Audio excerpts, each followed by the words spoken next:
Is this important because, I mean, Congressman Luna said national security, is this because like these UFOs or UAPs could be coming from China or another adversary? And second, you mentioned an amendment that didn't make it into the FAA reauthorization.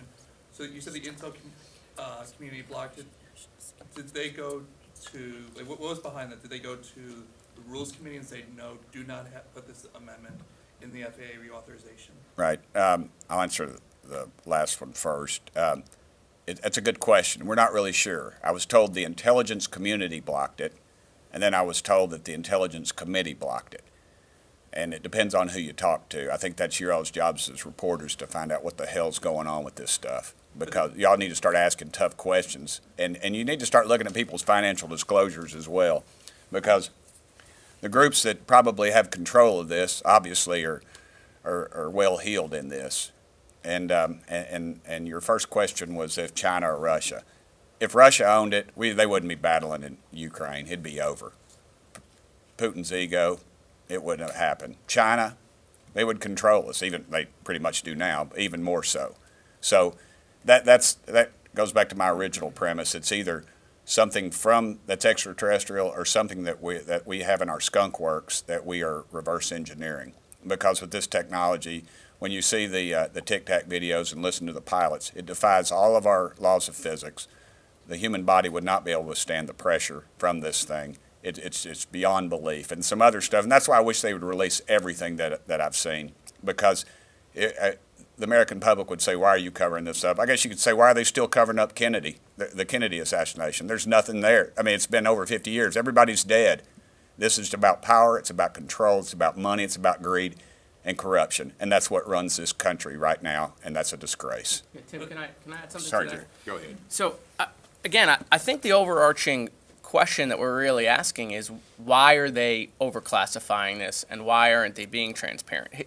You know, and it's about reasserting, I should say, Congress's role in all of this. I mean, to Tim's point, I mean, the United States Congress passed a law on the JFK assassination. That information under that law is now supposed to be available, and yet president after president both parties, right, violates that law and extends the information. To his point, why? And that's really what's happening here. We're interested in the why. Why are they doing this? Why won't they tell the American people, yes, it's a national security issue? Of course it is, right? Can't we tell the American people that it is in China, it is in Russia, right? And if it is, right, then that's even more questionable. Why aren't they telling the American people that other countries have this technology, right? And to your point, I want to reverse your question, which is, are we okay with the federal government keeping information from the American people because they're trying to prevent us from having anxiety on all sorts of issues?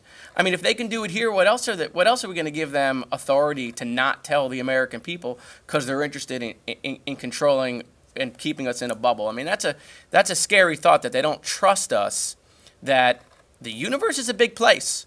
I mean, everyone learns about that in school, right? The universe is a big place. Our solar system is a big place. We're learning about solar systems far beyond. And so the idea that the human brain can't tolerate that there might be life somewhere else, I just don't accept that. And at the end of the day, I think the hearing is really about real life accounts from reliable people, and as the technology is getting better, our technology is getting better, we're now capturing these things on our handheld devices. And why is the military and the government not just being honest with us? Why are they overclassifying it? Why aren't they being transparent?